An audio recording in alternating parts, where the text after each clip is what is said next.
네, 아는 기자 정치부 이혜주 기자 나왔습니다. 자, 이 기자, 2차 특검 후보자 문제로 여당 분위기가 심상치 않은 것 같습니다. 이재명 대통령이 이 후보자를 두고 어떤 반응을 보였다는 건가요?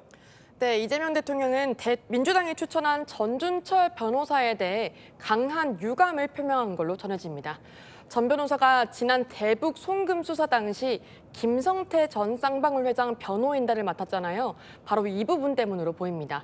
청와대는 여러 요소를 종합적으로 고려해서 특검을 결정했고 정치적 해석은 지양해달라면서요. 추가 대응 없이 절제하는 모습입니다. 조금 전까지 열린 고위 당정청 회의에서는요. 김민석 국무총리가 모두 발언에서 긴장이라는 표현을 썼습니다.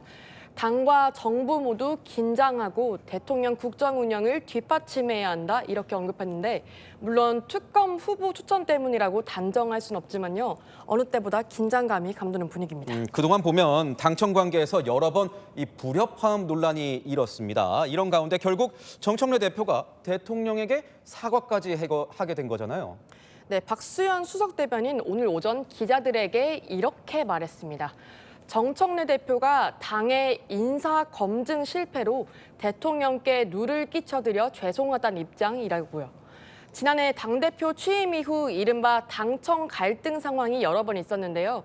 이 대통령에게 사과의 뜻을 내놓은 건 이번이 처음입니다. 그런데 또 형식을 보면 이 정 대표가 직접 사과를 한 건 또 아니에요. 네, 수석 대변인 입을 빌려 정 대표가 사과를 한 겁니다. 그런데 잠시 후 정 대표 최고위원들과 만나 이른바 마라톤 최고위를 하거든요. 이 자리에서도 관련된 논의가 있을 걸로 보이는데요.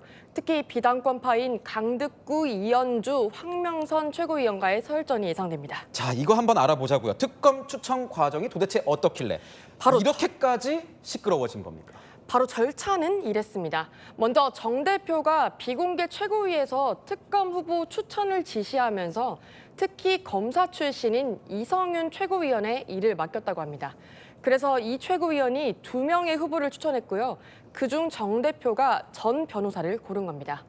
당 핵심 관계자는요. 이 최고위원이 추천을 하면서 윤석열 검찰에 강하게 저항했던 사람이란 점을 부각시켰다고 합니다. 지금 비당권파 최고위원들 같은 경우에는 왜 상의를 안 했냐 이렇게 지금 항의를 하고 있지 않습니까? 꼭 상의를 해야 되는 겁니까? 꼭 그런 건 아닙니다. 하지만 비당권파 최고위원 전부 절차의 문제를 지적합니다. 특검 후보 추천은 내란 청산과 직결된 중대 사안이지만 최고위를 패싱했다는 건데요. 최소한의 검증이 안 되는 일이 왜 반복되는 거냐고 반문도 했죠. 이현주 최고위원, 이 대통령에 대한 제2의 체포동의안 시도라는 수위 높은 표현도 꺼냈습니다. 반발 수위가 상당히 센데요. 그렇죠. 오늘 이건태 의원이 배신, 반역까지 언급했고요. 제정신이냐, 분노한다 등 격한 반응도 쏟아졌습니다. 단순한 반발이 아니라 당 전체가 벌집을 쑤신 듯한 분위기입니다. 지금 당이 합당 문제로 당내 싸움이 좀 격화되고 있는 상황이었는데 다른 뇌관 하나가 또 하나 터진 셈이네요. 오히려 더 큰 뇌관이라고도 볼 수 있습니다. 민주당은 내일 모레 10일 오전 합당 관련 의원총회를 열 계획이었습니다. 정 대표는 이 의총 후에 당원 여론조사 여부까지도 정한다는 방침이거든요. 그런데 예상치 못한 문제가 터진 겁니다. 이 와중에 조국 대표 같은 경우에는 합당과 관련된 로드맵을 던지기도 했습니다. 설 전까지 합당 의사를 전해달라. 이거 가능한 겁니까? 당 지도부는요. 조국 대표가 말한 13일까지는 조속히 결론 내겠다는 입장입니다.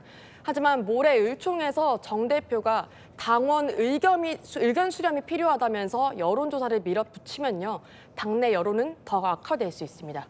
특검 후보자 추천 뇌관이 터진 상황에서 독단 지적이 또 나올 경우 부담을 안을 수밖에 없는 상황인 겁니다.